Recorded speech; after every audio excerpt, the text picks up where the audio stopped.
Aujourd'hui, je te montre comment faire une guacamole. Ouais, c'est la guacamole des pauvres.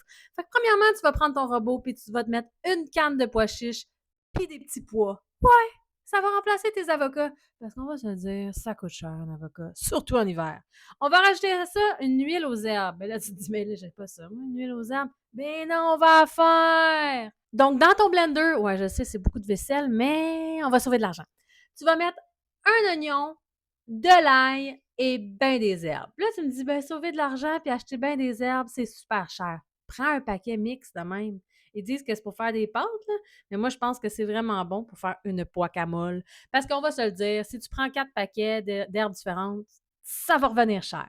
Fait que tu prends ton mix, tu t'assures que c'est des herbes le fun, là, genre persil, ciboulette, tu sais, quelque chose qui fit avec une guacamole. Tu sais, tu vas pas prendre romarin, origan, thym, là, on fait pas une sauce à spag. Et là, dans ton blender, tu vas rajouter du zeste de citron. Tu peux facilement prendre le zeste de tout le citron. Là, il n'y en aura pas trop de citron. C'est tellement bon. Ça met une petite acidité, le fun, mais douce. T'sais.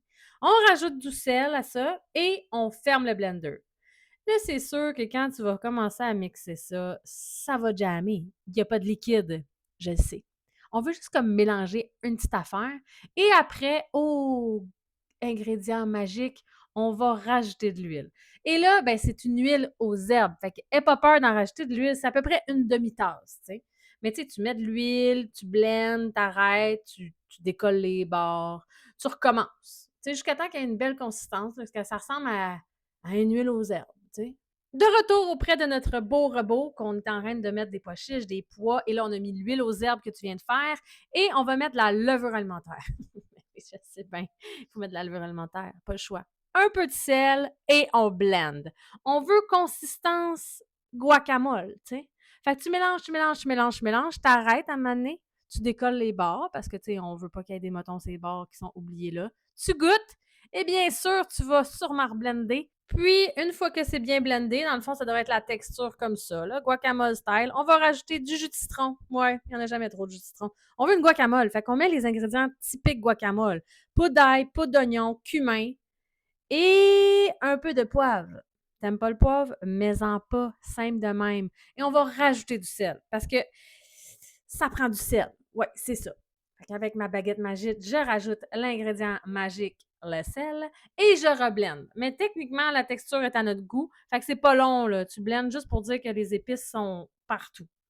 Tu goûtes et c'est excellent. Tu regoutes et c'est vraiment bon. Et tu regoutes. Je pense que tu as réussi ta recette, la grande. Puis là, qu'est-ce que tu fais avec ça? Ben, des petits tortillas. Ben oui.